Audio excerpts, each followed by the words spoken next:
Hello, welcome to Illegal Knowledge. I'm Michael. I'm Jack McDaniel. I'm Angel Harnesberry. And the topic tonight is, well, we're doing a season finale.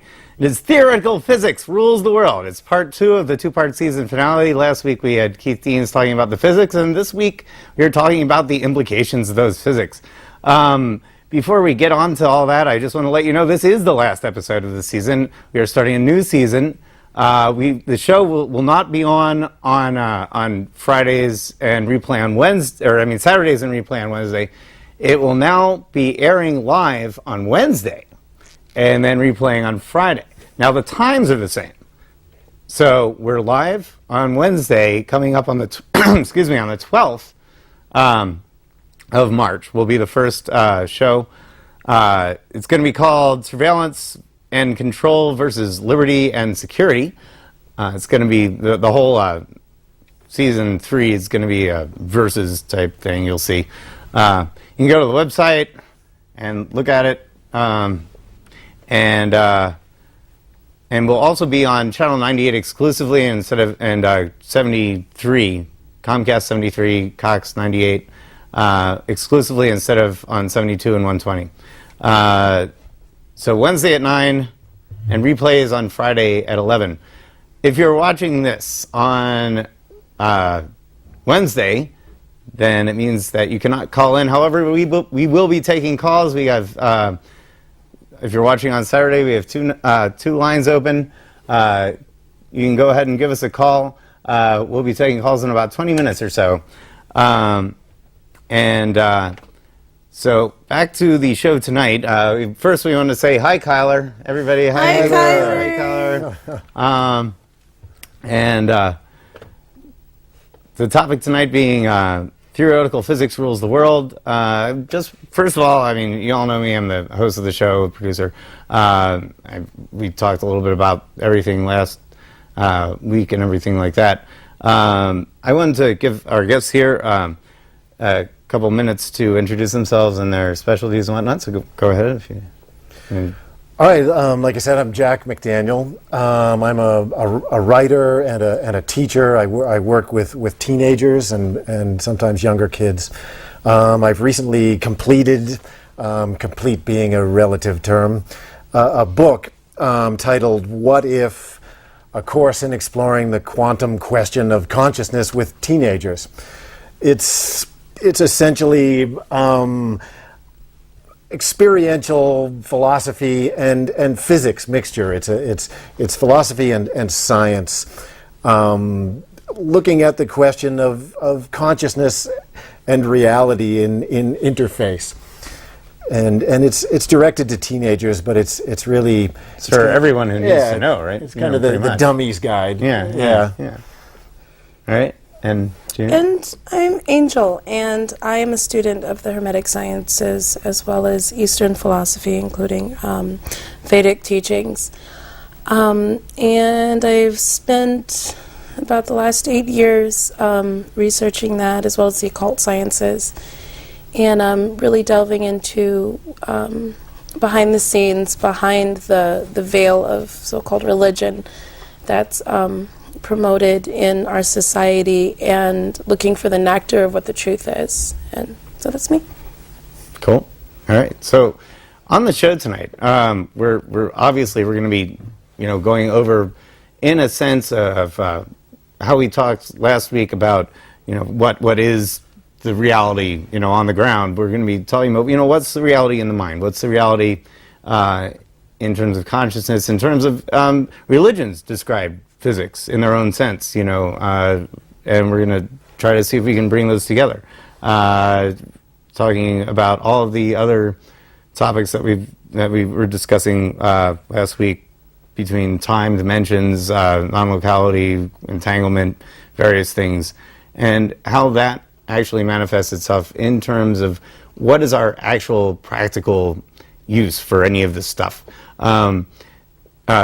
Jack is part of the What the Bleep Society, which it isn't called What the Bleep. It's called what, IONS Tucson? IONS Tucson, the Institute of Noetic Science. Yeah, there you go. Tucson, and I'm one of the facilitators of a group that we call Beyond the Bleep now. Yeah. That began as a study group about the movie What the Bleep, but continues in the same vein of consciousness and science, spirit and science. If you've seen the movie, then it's I bet. Right. It did pretty well, right? I mean. Amazingly well. Yeah. I mean, for I that saw it kind. a couple times. Right. 5. Yeah. I got you. Okay, we can't see, but hands up in the audience. All right. So anyway, let's in terms of how we perceive it, what's the take in terms of, like, say, the current, not from per se a physicist's perspective, but what's the universe? What are we living in? What is the whole nature of the quantum physics and the quantum reality that do you want to talk about that a little? Sure. Because I have sure. some ideas. Yeah. I wanted to right. know Sure. what you had to yeah. say and I explain mean, it to the audience. And I mean, the simplest basis, and I'll flail around a bit, is everything is energy. Everything is a wavelength, a frequency, a measurable energy. That this is energy, and this is energy, and this is energy, and I'm projecting energy. I'm breathing energy. I'm seeing energy. It's all energy in interaction, and it's an interactive universe in that state.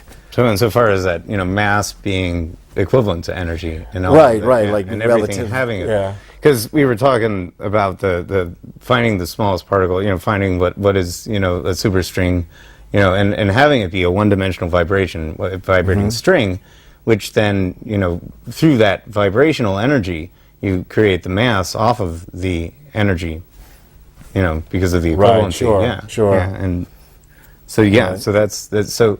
What does that mean in terms of what we can perceive out of it? In that we have vibrational states of living that do you want to or anyone chime in? It's, Well, religiously speaking, not so much religiously, but philosophically speaking, and the Vedas support that everything is a vibration, and there are different levels of vibration that we exist in, and depending on your vibration, like say that the table vibrates at a lower frequency than say water does, because water is more fluid and more malleable.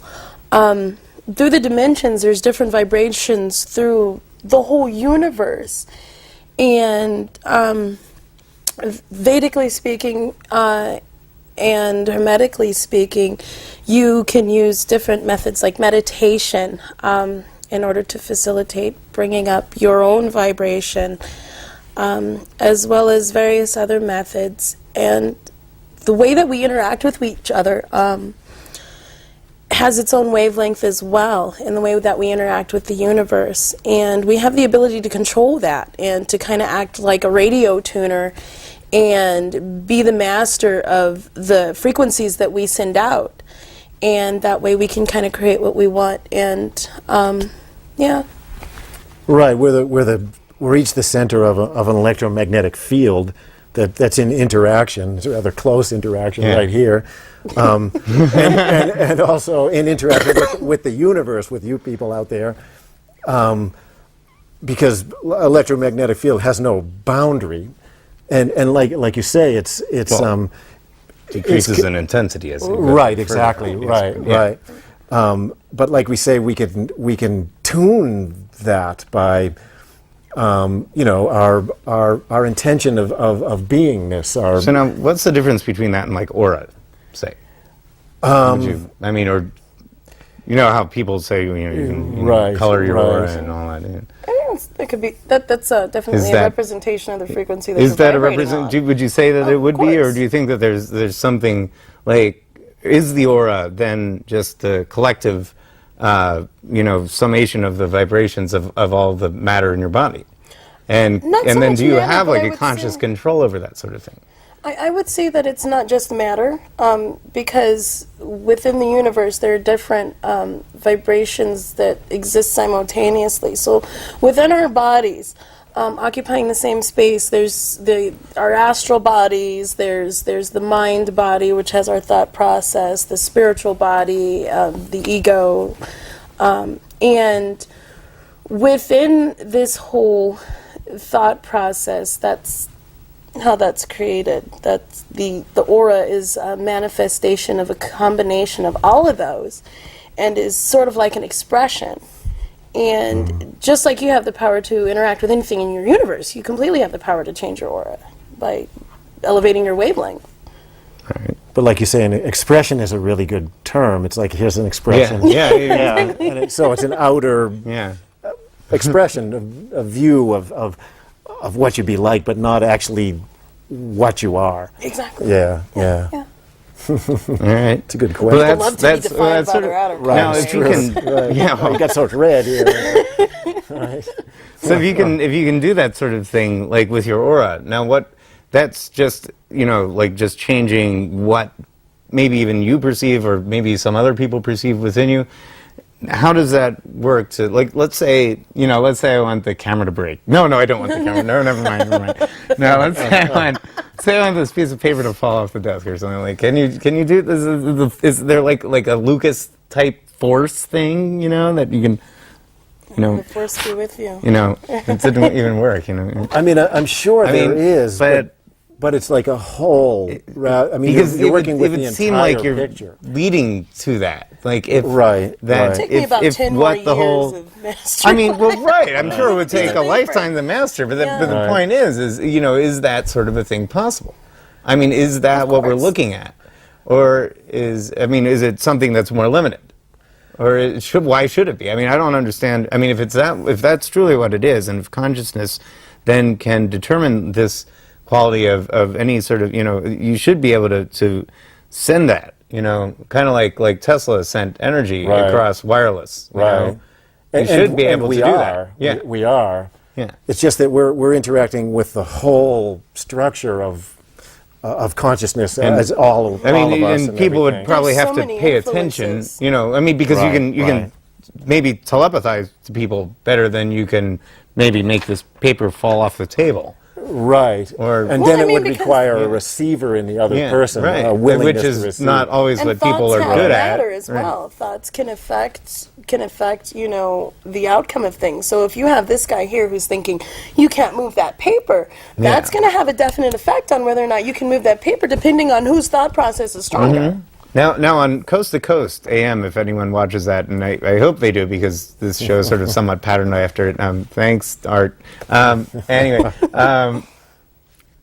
they do thought experiments where they've managed to, strangely and oddly, according to the Weather Service, one of the most remarkable things. Anyway, they've done a number of experiments, but one of the most remarkable is that they actually managed to significantly, like from a Category 4 to a Category 1 or below, decrease the strength of this hurricane that was coming up what was it, in 2006, I think, one of the few that were going on then, because we didn't get any, but there was one that was, or maybe it was, I don't think it was last year, I think it was the year before. Right.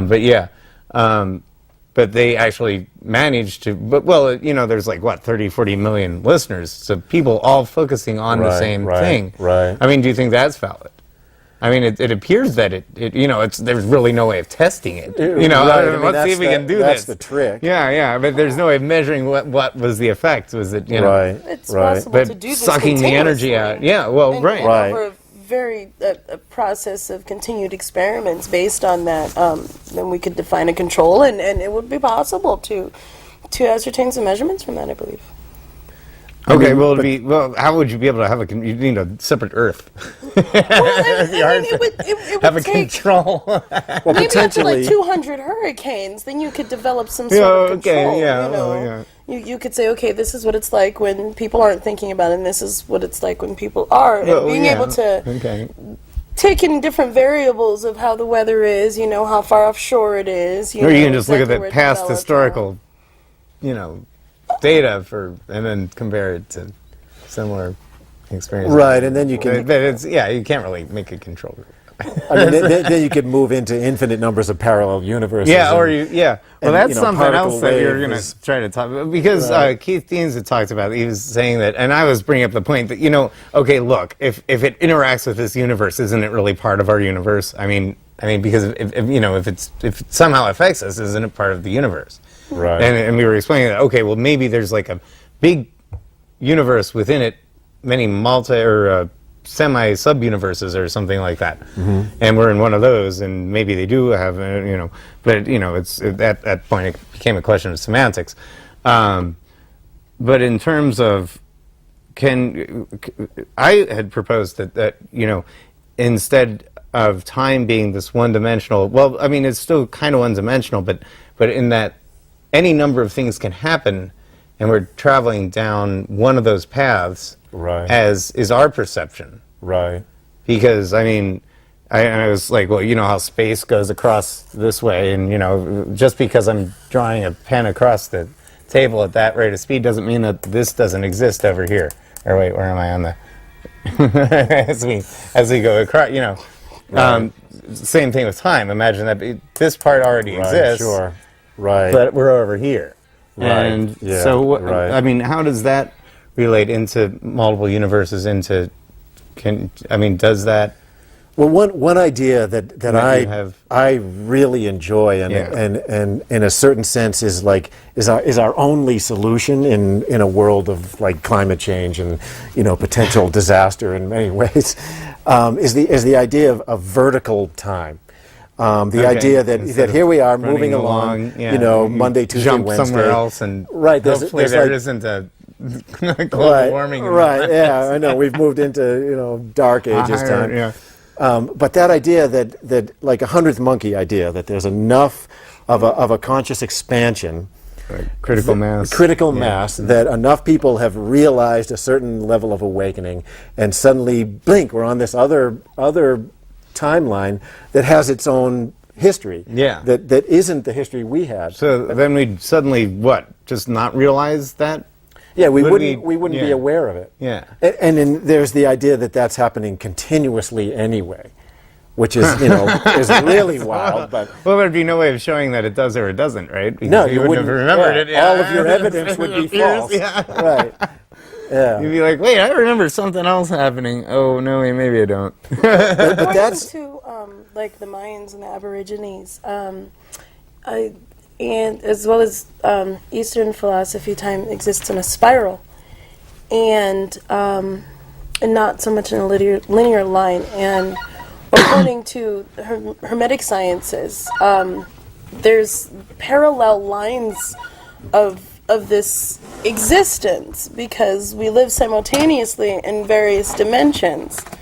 But it's less like, you have a highway with your lanes, and kind of more like a tree where everything's kind of branching off of everything. Right. It's my idea that is not predetermined, that spiral's already been implanted, because it's my idea that we are an ever-expanding pieces of the one, and that we are, in essence, creators and have that responsibility to create that existence. right. I've liked a certain terming of that as like God learning about God. Exactly. Right. To use the word God, but exactly. yeah. Thank you. Discovering Tried to show you infinite the- possibility, just as us as the as the cutting edge of that. Yeah, which is fun.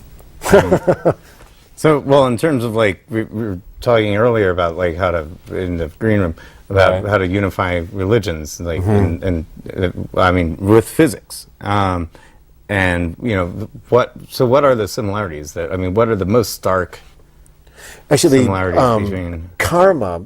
To me, obviously, yeah. Right, Yeah. the idea that we are creators of our own experience. I mean, karma is often confused as being, I ran over this guy and now I have to be this guy because of that. Yeah. But you could also explain it in Oh, physics geez. as for every action there's an equal and opposite Reaction, Yeah. exactly. Right. Yeah. Which Oh, I mean, perhaps not opposite, what- and if however, you do there's well, you do inertia well. and momentum Yeah, and all and these there's all other these other- factors yeah, that have yeah, to that- deal, and that's right, kind of what right. karma Yeah. is too. Sure, yeah. It's not really cut and dry. People think, Yeah, that- oh, I tripped somebody, so I'm going to So get it's- tripped. No, not quite. Right. Yeah, it's a constant, ongoing creation force. Yeah. The whole idea of being one and nothing, that the God head type thing is Right, like everything right. with a. Well, I mean, then there's your space aliens. Like you know, if you have a name, chances are it's a space alien. But Right. Let me be from the frank. Pleiades, blue. From the Pleiades. All right. Horribly blue. Obviously from the Robin's Pleiades. green, Yeah, and okay, Shiva's purple. that's you got some reptilian going on there. You got some okay. Right. But you know, They claim to be ethereal bodies, and well, from the ether, from space. Yeah, that's yeah. From the heavens. Yes. Right, Yeah. right. well, and the Vedas describe things a little bit more in depthly. Well, I mean, if that's from what you the were heavens. describing, though, is if you were describing someone, they kinda if you were chart the like, universe, what, really. 4,000 years ago, or 6,000 years ago, My head describing going. somebody come down in a spaceship from the clouds, from the Right. heavens, or from, you know, whatever, Well, I mean, from yeah, the ether. They do use the you whole know, chariot thing, and the but I mean, chariot it's of more, fire, and the, you know, It's a your little bit more re-entry, you know. descriptive than say, you know, we were giants and we made people. Well, there were which is kind Nephilim. of- The actual translation is there were Nephilim on the earth in those Yeah. days. Genesis 6:4. Exactly, Yeah, and that's the Bible and reference. and yeah, King James changed it to giants, but that's the original. Knowing what Nephilim is, Exactly. well, you could read Zechariah Sitchin. Well, the Srimad Bhagavatam kind of Yeah. goes into detail about the different planets that exist, and you know how you travel from different planets and how each planet has its own body. I mean, you can't exist on the sun with this body, but there's billions and billions of people that exist on the sun in sun bodies, and how every planet has entities based. And if you look at physics and how everything has a wavelength, and that's completely comprehensible. Right, to be having a corresponding wavelength. Yeah. Yeah. Yeah, Exactly. sure, yeah. Yeah. Exactly. Do you wanna see if we can take a call? See, there's somebody sure. calling up. Just. Well, welcome. You're on the air. Who's that man in the purple? Man in the purple. Yes, bitch. All right, just go ahead and hit Fuck number you, 1 there. Bitch, motherfucker. This is why we do call Motherfucker. screening sometimes. Bitch, Hit it really hard. Bitch, motherfucker. Bitch, motherfucker. Here, hit off. There. Yeah. Just hit it again. Hello. Okay. Hello. You're on the Good air. try. Yes. How would you relate what you're talking about with love? Well, Oh, I love that. do you guys want to do this before I do it? The denominator, I mean, tricky word, yeah. Love, in essence, apart from the whole "I like you," "I like this thing," Yeah, that's as why I opposed to love in it. love, yeah. Yeah, love is a simple force of attraction, similar to gravity, and it exists transdimensionally in various ways. I would equate love to gravity because it's really a force of attraction, in essence, and it's. Would you say that attraction, as it functions in the universe, is a kind of love also? Yeah, definitely. And how do you increase love? Put your attention on it. You make the universe smaller. Right. I mean, I'll make a description. My idea of the universe is that it works in harmony with any function.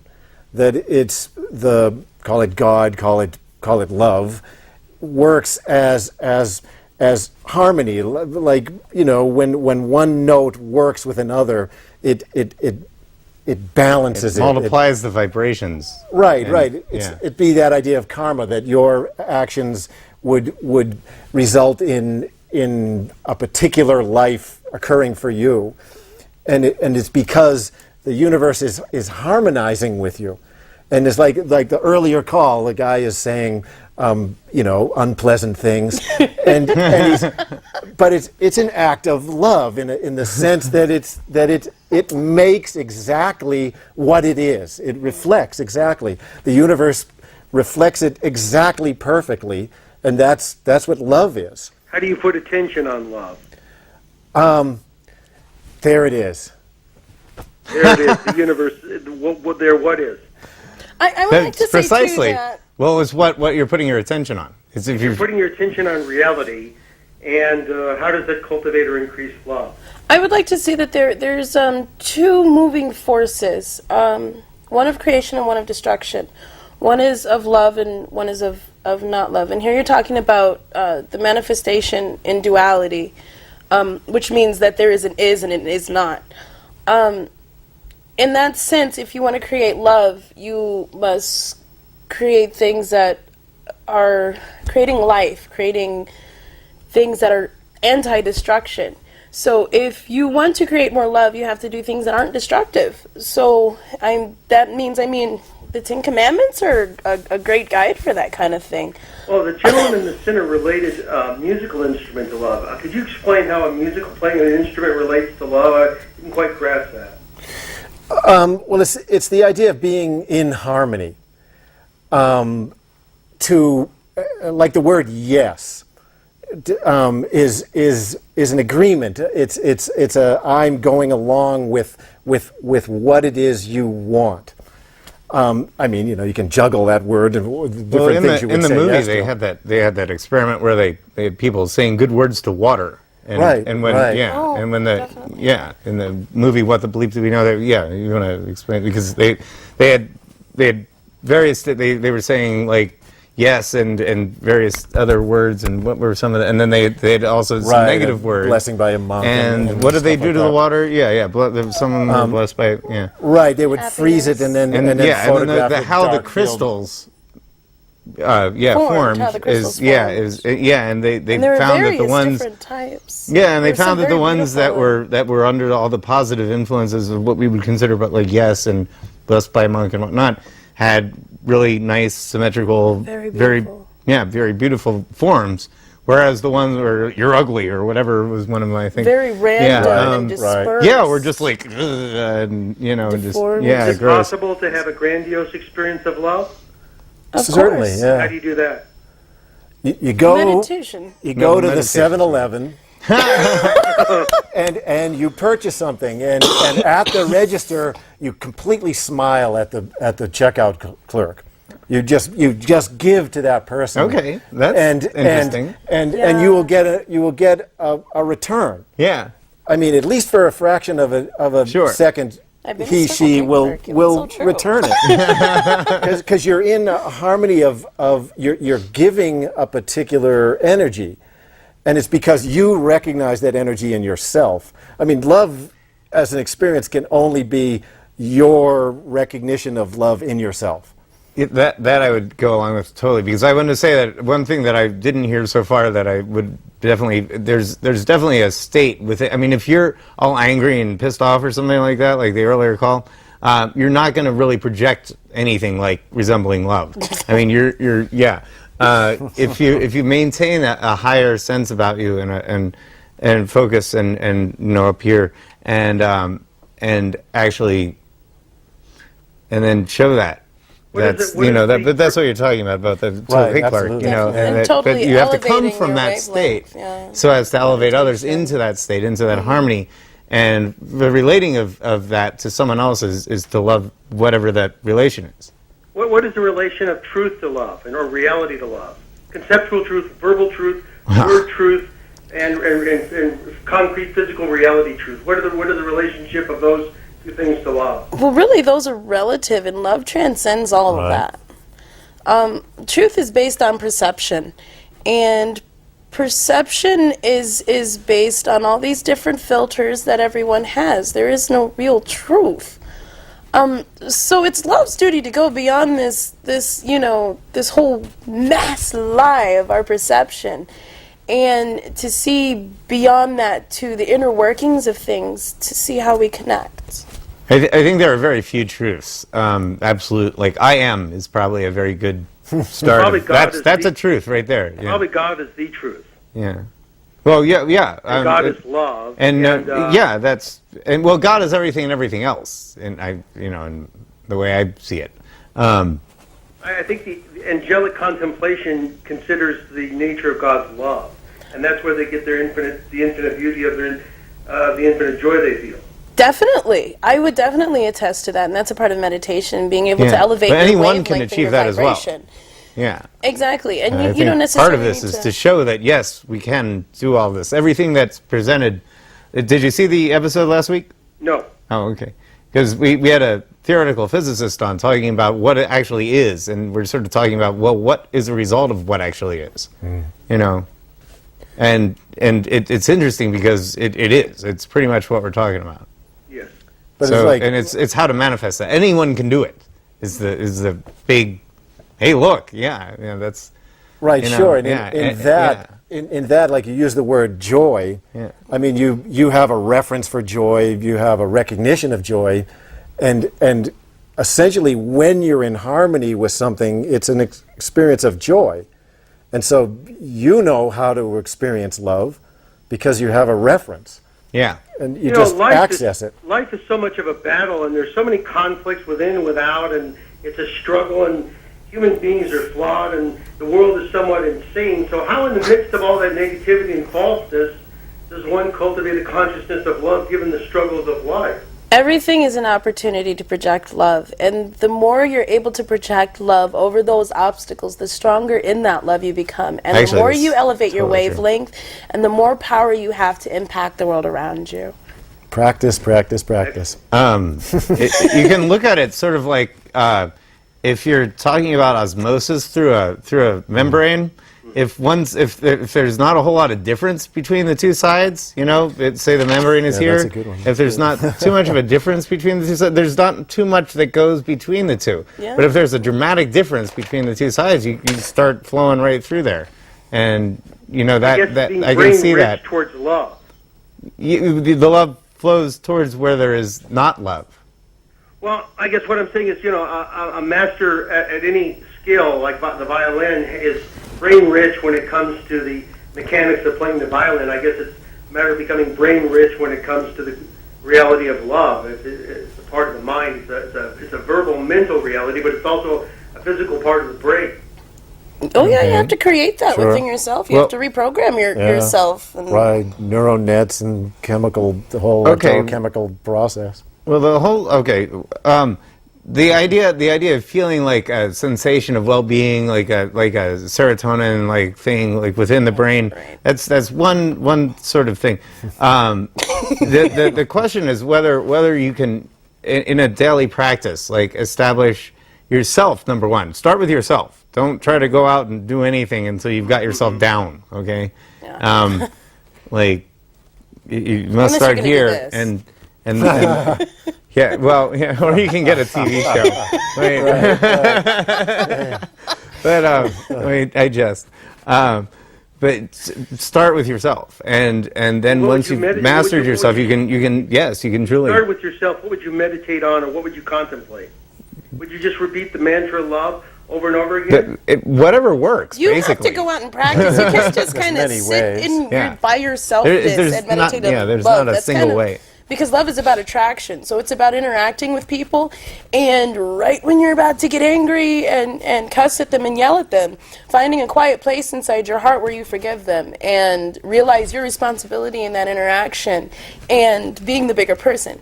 That's what love's about, and that's what practicing that love's about, and that's what elevates But not our for wavelength. ego. Not for ego either. Yeah, Don't be the no. bigger person just because you can. Just Is just the do it. Just cultivation of love moral wisdom? Yeah. yeah. Yeah. Yeah. So you're talking Yeah. about the development of righteousness, aren't you? Well, actually, what we're talking Compassion, about is sort of maybe. the It's unification okay of then, what is physics, how to use it, and what is religion, and how to use it in terms of way of let's be correct about this and whatnot. So I guess sort of There's different yeah, terms that probably, are used that are applied to that, and definitely Is there anything in reality you can meditate on which conduces to love? What do you mean by reality? Because there's Well- physical Physical reality, existence. there's I mean, the astral and spiritual. I really don't. Well, we have didn't even much talk of a about that grasp yet. of quantum physics, but I just look at do you have your TV on? conduces to love. Excuse me, sir. Do you have your TV on? No, it's not. Okay. All right. I would laugh. I don't know what happened then. All right. No. Is there anything you can meditate on in reality which conduces to love? You mean the physical universe? Yes. Each other. And other. beauty, Sure. Be- Yeah. beauty of any Yeah, kind. of course. Appreciating what's here. Right, any sensory experience will take you there. I mean, sniff chocolate, and there it is. Why, we're experiencing love right now. Yeah, I absolutely. think you're already there. Yeah. You're asking the question, so you're obviously. You're there. Well, I'm certainly searching for love. I'm certainly searching to have a great experience of God's love. And I'm certainly searching to increase my own response of love. And I'm wondering, what is the method to get there? The more you put it out, the more you get back. Right, stop searching. There it is. Yeah. You're there. You're already you're looking, and it's right there. Uh-huh. Yeah. Okay, well, thank you very much for all your time. Yeah, absolutely. Yeah, Thank you. Yeah. God bless. Bye-bye. Just go ahead and put it on off. Don't take another call. Okay. And I wanted to say, because we're at a half hour, kind of a little bit later, this is legal knowledge. We're talking about manifestations of theoretical physics, and in terms of what it means to actually, let's actually, he talked about, well, we sort of mentioned a little bit about the dimensional things and ESP and stuff like that.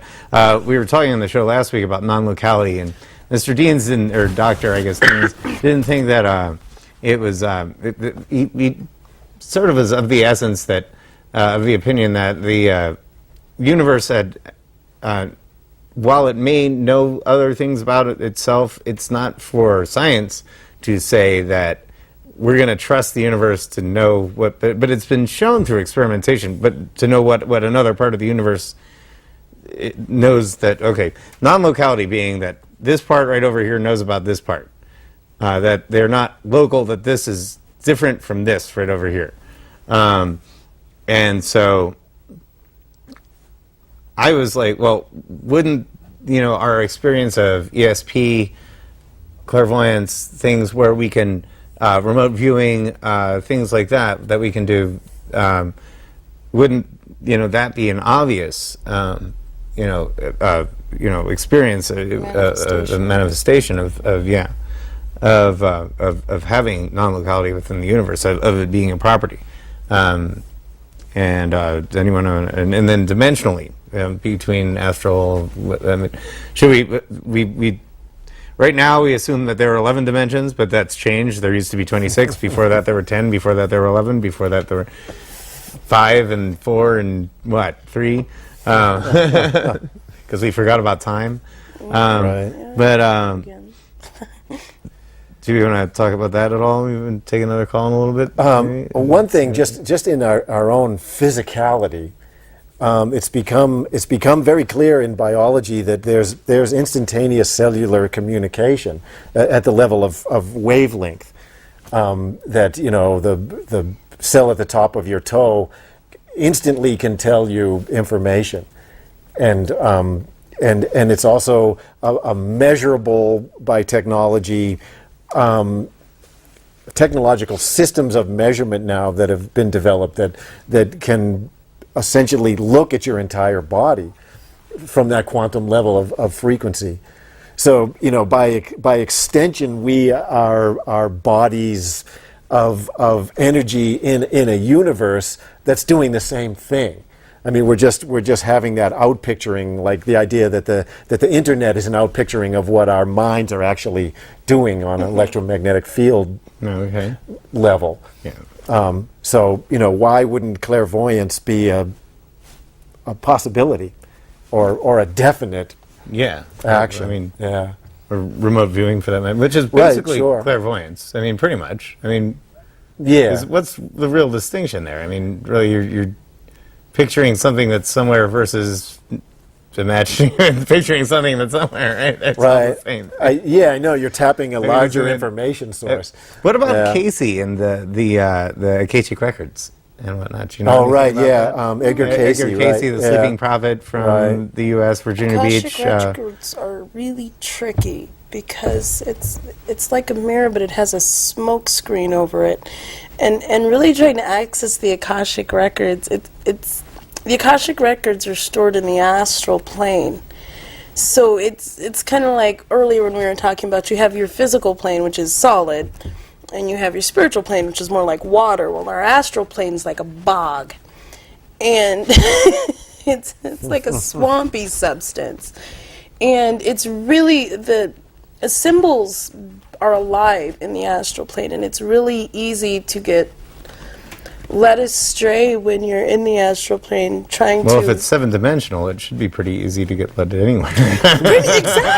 Exactly. It's way more dynamic than our senses perceive in this manifestation. But yeah, it just kind of talking on the nature of the Akashic record there. Okay. Right. All right, you want to take another call? Try number 3. Number 3, Yeah, magic That's number. a good number. Hello? Hello, you're on the air. Welcome to Legal Knowledge. Yeah. You guys show? Do you have your TV on? No. Okay, you're getting some feedback. Oh. You guys show? Fuck you. All right, go ahead and just keep your Bye. hand on the thing. Push really hard. Pushing. No, just push Hello? really, really hard. Hello, you're on the air. Do you have a bonobo? Bonobo. The monkey. Yeah. No. Okay. I would go ahead and Thank you switch for your that. question. Yeah, thanks. Bonobo. An An orangutan. Hi. I think it's the same one. No, bitch. Yeah, go ahead and just turn that off. All right. right. Okay, well, there's one. Hello? You're on the air. You gotta push the buttons hard. Okay, push it again. Push it again. You gotta be faster than that. I want to fuck your mom. Bitch. Okay, just turn it off. Yeah, getting a lot of love. Here it is. Yeah. We better go back That's to pretty the hilarious. Akashic records. We need this some more. You can push them in like right one after the Okay, other, like really all right. fast. What do you have to don't say? have to. Hi, guys and girls. How you doing? Yes, good. Finally a call. Thank you. Well, I thought when you began the program I was going to hear some science, but I'm still. No, that looking was to last, hear- yeah. Well, I week. heard words like hermetic and Vedic, and I'm hearing alchemy and occult sciences. I wanted to ask you: Have you seen the movie Contact Yeah. Uh-huh. with Jodie Foster Yes, and Matthew McConaughey? correct. You remember during the movie when he turned to her and they were standing out of the balcony, he turned to her and he said, "Did you love your father?" Mhm. She said, "Yes." And his next statement was, "Prove it." Okay. And she couldn't. Well, you mentioned earlier Well, it's that interesting love when you try to was- prove love. Right. Yeah. Because, yeah. Right. He was asking her, "Can you prove it?" Well, earlier, the girl there with the purple on, I didn't catch her name. Angel. You mentioned that love was simply a attraction, and if it's prevalent throughout the universe, then is what you're saying that, say, a giant star who's able to capture a planet by its gravitational pull, that there would be love between that planet and that star? Because In that its sounds an purest awful lot like form, yes, destruction. Yeah. because there's the personification of the planetary bodies. I mean And that those entities have a consciousness like we. yes, That's what yes, you're saying. definitely. Well, Okay. On a much grander Can scale you than give we me can a comprehend, of scientific course. demonstration of that? Well, Where it okay. has been First of all, proven. there is a Yes. school of thought right now that there is a school of thought right now that is basically of the opinion that and of the theory that Right. consciousness is a property of matter, like like mass is like a weight of various gravitational attraction things are a property of all matter. That consciousness is also one of these. Now, like let's say this pen, can't really express its consciousness to me. I mean, it can write. Maybe I could do automatic writing with it or something like that, but it doesn't have a mouth like I do and a brain to process stimuli and things like that. It does not, however, mean, well, number one, it doesn't mean that I can prove it. And number two, it doesn't mean that it can tell you what it's thinking or what it's feeling or if it is feeling or what level of thought, what level of consciousness it is at which it is. But you said that So- that is a theory. That is a theory, but what is it's the definition it's of a theory? well, it's just like E equals MC squared is a theory. But that's that been seems to be proven borne because out fairly the well theory by when Albert gravitational lensing and by the orbits of the planets and various other things that you know. Right, nuclear weapons. Yeah, the atomic bomb, fission, fusion, yeah. Right. A theory is simply an idea that has yet to be proven. Right. Right, yeah. Right. Well, after decades since Einstein's theory of energy equals mass squared times the speed of light, that theory has been To the proven fourth. to be correct. At the time when he came up with it, it was simply a theory. Is energy squared equals mass Like you squared said earlier, times there's a light to the theory fourth. that Yeah. all matter has a consciousness, but science has not yet been able to demonstrate that. Well, Science we is have simply- a bit of a problem measuring consciousness. You see, that's kind of the problem right now. Because all science can do right now is simply measure all that we know. We can measure And what we brain know waves, today but that's can become a fallacy Yeah. tomorrow.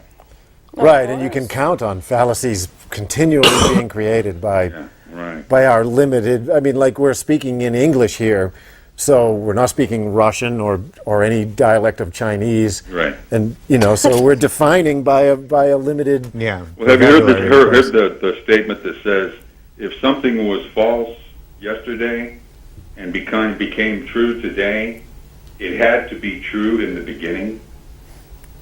In other words, the truth was always there. Yeah. It was just Okay. man. It took man a while to find that truth. Well, In if other the words, statement something was, that I'm man sitting in believed this was chair. impossible yesterday is possible today, which means that it was always possible. Of course. Yeah, possible, sure. But, if the statement was, I'm sitting in this chair, and it was false yesterday and true today, then, that would also make it false yesterday because you I weren't wasn't sitting in the chair The matter yesterday. is, the chair was still there yesterday. Oh, the chair was actually across the room. But, Yeah, but it was still there. You just weren't able to find it. See, that's what I'm saying. Well, yeah, if I was looking for So it. the potential for that truth to Yeah, well, I think manifest I is understand what he's there. saying. He's saying that the potential for me to have been in the chair had always existed. You're right. Yeah. Right. But the trick is we're always talking from a particular context and the limits imposed by that And context. the only context that we as mankind can talk from is the now, the present.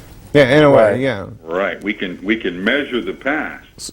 We can see where we are in the present, but we cannot measure the future. Would you like Well, to comment on But that? in the future, the things that we have yet to discover are already here. We Well, have yet to- actually, I sort of am of the opinion that everything in the universe has already happened and that we're just sort of living through it. And just because we don't know, earlier in the program I was saying, this is space right here, this tabletop, right? And when I take the pen and go across Yeah. it like this, if you look at it as time, you see, because this part of the table still exists regardless of where the pen is. Right. So now if you look at that as time, and there's really no reason not to, then just because we haven't gotten there yet doesn't mean that that part of time doesn't actually exist. Well, it's also demonstrated in a circle. It has no Or beginning. It spiral. has no beginning and it has no end. No matter where you are in the circle, Yeah, There is no beginning and there is no end. there's actually a theory about the shape, if you want to call it that, the nature of the universe being a torus, being a finite without boundary. Niels Bohr, instead, so basically, if you went off that way, forever and really fast, and you'd come back from over here. well, Or the something lady like was that. mentioning earlier the Vedic teachings. Well, I know what she's talking about in the Hermetic sciences. That's alchemy and the occult sciences. And the Vedic comes from the Eastern religions. Yes. But that is not science.